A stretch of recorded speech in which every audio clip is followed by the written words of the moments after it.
an hour before the tornado, had just went to our voters meeting and looked at the footprint of what our new building would look like, that we're building so that we can do more ministry and add some staff. And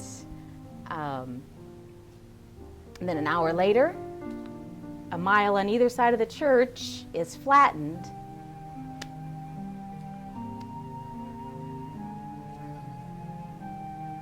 And you make me cry.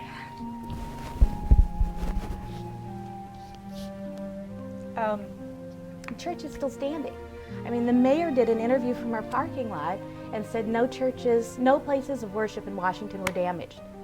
One exciting thing that I've noticed within the people of this congregation is how they've been out in the community as well, helping family members, friends, talking with them.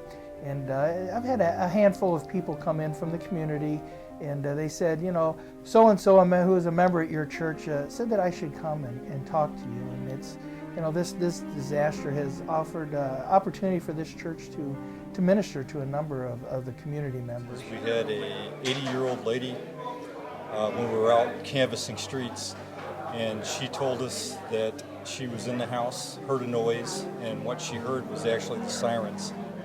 And she went out on the front porch to see what was going on, and she said that some dust particles flew in her eyes. She closed her eyes, she got knocked down, and when she raised back up, her house, her garage, and her car were gone.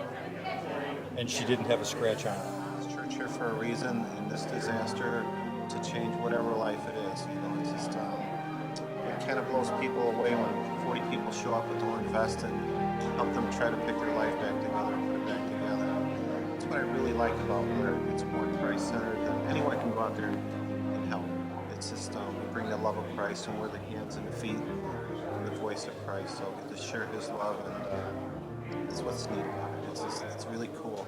People don't understand why we're doing this, and it opens that door wide open. They say, let me tell you why. Let me share the love of God with you and why we get to do it, not that we have to. But I definitely look at the world differently after working here for a couple weeks. I really haven't, I see God everywhere now. It's really neat to get that experience to be out here and just see how much He can do and how much then He can pull the community together. It's amazing. But the big thing that I got out of this sense here was my wife wasn't feeling good before we went to church. And she says, I don't think I want to go to church today. She was going to stay home. I says, well, okay, it's up to you. And she just jumped out of bed and said, no, I'm going to church. Which, thank God, she went to church with me because my wife can't get around very good. She's a little bit slow with her legs and stuff. And the way I understand it, they had about a 30-second notice, and you could hear the roaring coming, so she probably wouldn't have made it in the basement in time. So that's one thing I'm thankful for.